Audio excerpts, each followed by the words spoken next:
हम सभी ये तो जानते हैं कि भगवान परशुराम विष्णु के छठे अवतार थे, जिन्होंने 21 बार पृथ्वी से हैं वंश के क्षत्रियों का नाश किया था। महाभारत के समय भी परशुराम जी का महत्वपूर्ण योगदान था तथा उन्होंने 3 महान योद्धाओं भीष्म, द्रोणाचार्य तथा कर्ण को शिक्षा प्रदान की थी। लेकिन एक दिन उनका अपने ही शिष्य भीष्म पितामह से भयंकर युद्ध हुआ था। तो आज हम आपको भगवान परशुराम तथा पितामह भीष्म के बीच हुए युद्ध की कथा का वर्णन करेंगे।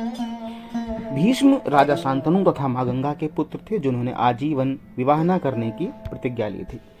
इसके लिए उन्होंने पिता की मृत्यु के पश्चात उनकी सौतेली मां सत्यवती के पुत्र विचित्रवीर राजा बने।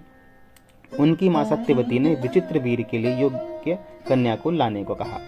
यह आदेश पाकर भीष्म काशी नगरी पहुंचे, जहां अंबा, अंबिका और अंबालिका से स्वयंवर की तैयारी चल रही थी। वो तीनों ही काशी की राजकुमारी तथा बहनें थीं।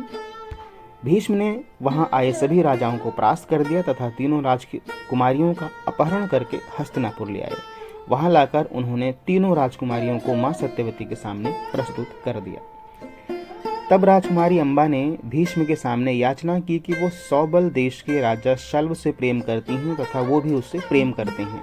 वो उस स्वयंवर में भी आए थे, किंतु भीष्म ने सभी राजाओं समेत शल्व को भी पराजित कर दिया था।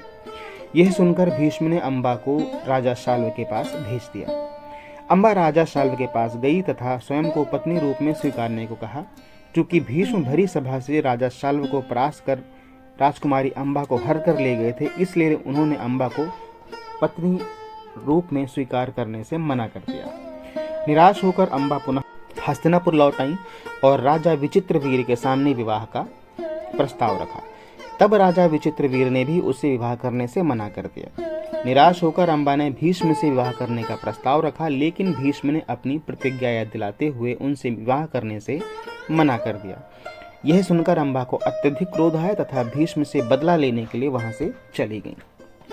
क्रोधित अंबा भगवान परशुराम के पास गई तथा उन्हें सारी घटना बताई। भगवान परशुराम अंबा की यह व्यथा सुनकर अत्यधिक क्रोधित हो गए और उन्होंने भीष्म को अंबा से विवाह करने के लिए कहा।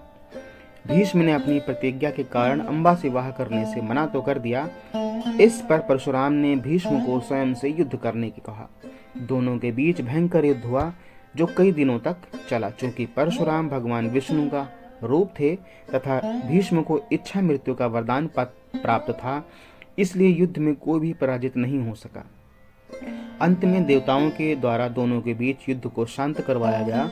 तब परशुराम ने अंबा से कहा कि वो अपनी संपूर्ण शक्ति लगा चुके हैं, लेकिन भीष्म को पराजित करने में वो असमर्थ हैं, इसलिए अब वो उनकी सहायता नहीं कर सकते। निराश अंबा ने भगवान शिव की कठोर तपस्या की तथा उनसे वरदान मांगा कि भविष्य में वो भीष्म की मृत्यु का कारण बने। भगवान शिव के वरदान से अंबा अगले जन्म में शिखंडी के रूप में जन्मी तथा महाभारत के युद्ध में भीष्म की मृत्यु का कारण बनी। तो साथियों, एक थी छोटी सी जानकारी, छोटी सी कथा। यदि पसंद आई हो तो विनती है कि वीडियो को लाइक और शेयर करें। चैनल पर अगर आप नए थे तो चैनल को सब्सक्राइब करके बेल आइकन दबाना ना भूलें। मिलते हैं अगले वीडियो में, तब तक के लिए जय श्री राम।